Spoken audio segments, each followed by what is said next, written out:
2 times deworm na po sila guys. Ang vaccine nila is first vaccine nila is May 8. May 8 ang first vaccine nila.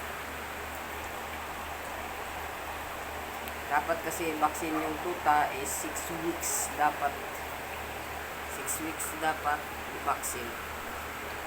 Lahat po to guys is vet record po ang vaccine. Pero yung deworm po kami lang po yung nagde-deworm. Vet record po ang vaccine nila.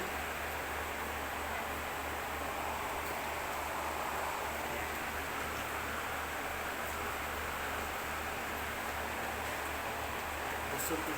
Nakabutsog po. Ubusin nila yan guys. Butsog na. Busog na. Busog na din. Ito. Busog na din yan. Yan o. Hindi talaga pitigil yan o. Kahit butirik o.